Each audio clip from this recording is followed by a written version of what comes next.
वो कहते हैं सब्त का दिन सैटरडे को है। They say Saturday is the Sabbath day. हमें ये सबसे पहले ये सीखना ज़रूरी है कि सब्त के दिन का मतलब क्या है। And it is important for us to first learn what does it mean to have a Sabbath.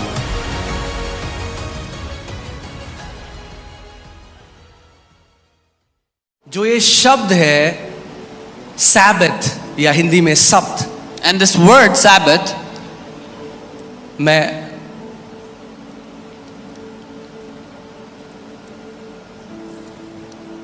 ये इब्रानी शब्द है शिन, बेट और टाव।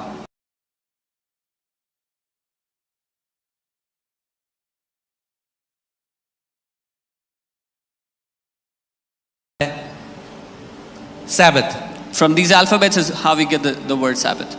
Amen. और ये जो शब्द है सैबत, इसी में इसका मतलब भी छुपा हुआ है। And the meaning of this word is hidden in the word itself. जो शब्द शिन है, The alphabet Shin, इसका मतलब होता है कंज्यूम या डिस्ट्रॉय। it means नाश करना नाश करना या Right. इस्तेमाल करना. परमेश्वर क्या कहता है? वो क्या है? वो कहता है I am a consuming fire. The Father says मैं एक भस्म पढ़ा है करने आपने वाली वचन आग में? हूँ. वो कहता है मैं भस्म कर देने वाली आग हूँ। I am a consuming मगर fire. क्या भस्म करना चाहता है परमेश्वर? But what does the Father want to consume? परमेश्वर आपके जीवन से हर एक वो चीज भस्म करना चाहता है जो आपको उसकी उपस्थिति से दूर लेकर जाती है। The Father wants to consume everything that takes you away from His presence. हर एक वो चीज परमेश्वर भस्म करना चाहता है जो आपके विरोध में कार्य कर रही है। Everything that is working against you, the Father wants to destroy it. Amen. So Shin का मतलब होता है डिस्ट्रॉय करना। ये परमेश्वर के पैशन की बात करता है, यानी परमेश्वर की एक जलन है, और वो जलन जो है वो कहती है कि मैं हर एक उस चीज को नाश कर दूंगा, दुष्ट आत्माओं के बॉन्डेज को, बीमारियों को, हर एक चीज को जो मेरे बच्चों के विरोध में कार्य कर रही है। Sin shows the passion of God towards His children. The Father says, I will destroy everything that is consuming, that is harming my children. जो शब्द बेट है, इसका मतलब होता है हाउस या घर। Bet means house. जैसे यीशु मसीह कहाँ पैदा हुए थे? Where was Jesus born? Bethlehem. Bethlehem, लेहम means bread, house of bread, रोटी का घर, इसीलिए उसको बेतलेहम कहते हैं। Yeah. Jesus was born in Bethlehem, which means the house of bread. सो बेट जो शब्द है उसका मतलब है घर या tabernacle. The word bet means house or tabernacle या तंबू. आमेन। और जो वर्ड टाव है इसका मतलब है covenant. And the word tav means covenant या वाचा. और इसका जो सिंबल अगर आप एंशिएंट हिब्रू में देखोगे वो था cross. And the ancient Hebrew symbol for this word was the अब cross. सुनिए इसके पीछे क्या मिस्ट्री है, क्या रेवलेशन है। Now hear the revelation of the mystery behind this. परमेश्वर कह रहे हैं मैं पैशनेट हूँ। The Lord is saying, मैं जलन रखता हूँ. I am passionate. मैं इस जलन से जल रहा हूँ कि मैं हर एक उस चीज को नाश कर दूंगा जो मेरे बच्चों के विरोध में कार्य करता है। I am burning with this passion to destroy everything that is working against my children. और मैं अपने बच्चों को वापस अपने घर में लेकर आऊंगा। And I will bring my children back into my house. कैसे? How? उस क्रूस के द्वारा उनके साथ एक अनंत की वाचा बांधूंगा। By making a eternal covenant. Covenant. By making an eternal covenant with them through the cross. आमेन।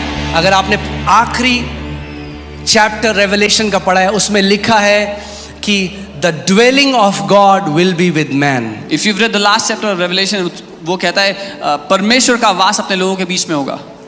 आमेन। सो सबसे पहले परमेश्वर क्या कर रहे हैं?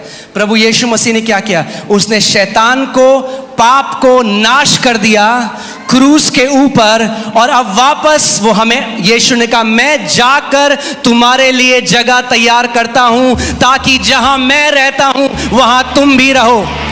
So the first thing Lord Jesus did, he destroyed the sin through the cross, and he says, I'm going back to prepare a place for you where I live, you will also be. अगर आप पूरी Bible में देखो, हर शब्द में gospel छुपा हुआ है। If you see the entire Bible, every word is filled with the gospel. आमेन। इसीलिए जो शब्द है सैबत, That's why the या word हिब्रू में Sabbath, शबात, or the word Shabbat in Hebrew. जब ज्यूज मिलते हैं एक दूसरे को तो कहते हैं शबात शलोम। When the Jews greet each other, they say Shabbat Shalom. ये परमेश्वर का हृदय था पहले से। This was the heart of God from the beginning. Amen. So मैं इसलिए चाहता हूं कि आप वचन में जड़ पकड़ो ताकि आप गलत शिक्षाओं से इधर उधर ना चले जाओ।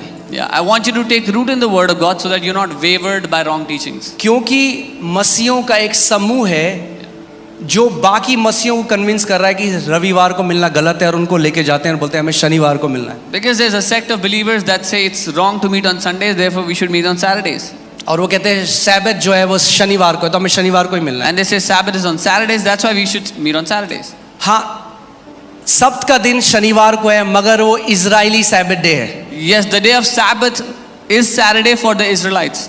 वो यहूदी सब्त का दिन है। That was the Jewish day of Sabbath. Amen. वो जिस सब्त को मान रहे हैं वो यहूदी सब्त के दिन को मान रहे हैं। The Sabbath they are observing is the Jewish Sabbath. मैं आपको बताता हूँ क्यों। एक्सोडस हम निर्गमन 20 उसकी 8 से 11 देखते हैं। Exodus 28 through 11. तू विश्राम दिन को पवित्र मानने का स्मरण रखना। Remember the Sabbath day to keep yourself.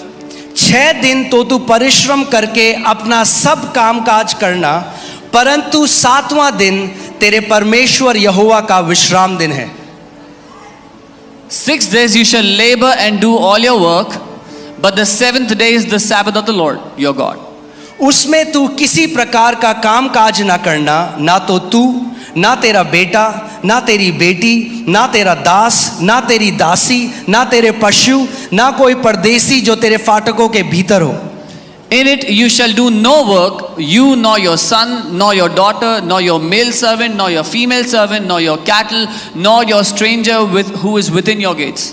क्योंकि यहोवा ने 6 दिन में आकाश और पृथ्वी और समुद्र और जो कुछ उसमें है सबको बनाया तथा 7वें दिन विश्राम किया। इस कारण यहोवा ने विश्राम दिन को आशीष दी और उसे पवित्र ठहराया। For in 6 days the Lord made the heavens and the earth, the sea and all that is in them, and rested the 7th day. Therefore the Lord blessed the Sabbath day and hallowed it. Amen. So जो शब्द का दिन Israeli लोग मनाते हैं, The day of Sabbath that the Israelites celebrate, वो आधारित है परमेश्वर के विश्राम दिन के ऊपर। it is based on God's day of rest. Clear है? निर्गमन 31 उसकी 16 देखते हैं। Exodus 31:16. इसलिए ध्यान से सुनिए, Here, carefully. इसलिए इजरायली विश्राम दिन को माना करें। कौन माना करें? जोर से बोलो, कौन माना करें? Okay. Therefore the children of Israel shall keep the Sabbath.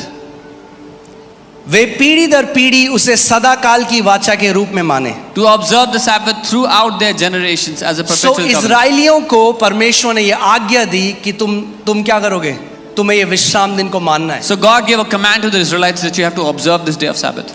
जब मैं इजराइल में था, When I was हम लोग in एक Israel, होटल में थे we were in a hotel. और जब सैटरडे आया On Saturday, तो कोई भी नहीं था, there was nobody in the hotel. कोई काम नहीं करता वहाँ पे। Nobody was working on कुछ नहीं Saturday. होता। Nothing happens. वहाँ पे हम लोग गए जहाँ पे सुलेमान का मंदिर था, वहाँ पे अब केवल एक दीवार है, We went to the place where there was Solomon's तो temple. वहाँ पे आप फोटो भी नहीं खींच सकते You cannot even click pictures there क्योंकि सब्त का दिन है। because it's the day of Sabbath. Okay, so ये जो वो सब्त का दिन आज भी मनाते हैं, This day of Sabbath that they still observe ये इस परमेश्वर की इस कमांड, इस आज्ञा के अनुसार है। is because of this command of God. क्योंकि वो क्या कर रहे हैं, वो परमेश्वर का जो विश्राम दिन था वो उस पर आधारित है। Because it's based on the day of God's rest.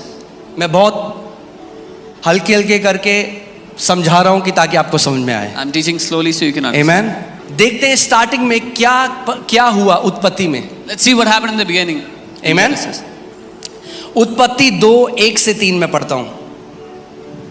इस प्रकार आकाश और पृथ्वी तथा जो कुछ उनमें है सबकी रचना पूर्ण हुई।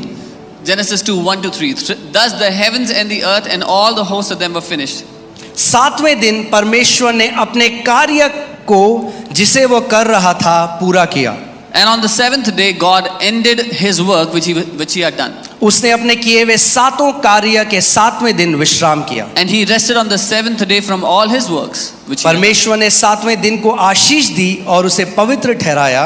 Then God blessed the 7th day and sanctified it. क्योंकि उस दिन उसने सृष्टि की रचना के अपने सारे कार्य से विश्राम किया था। Because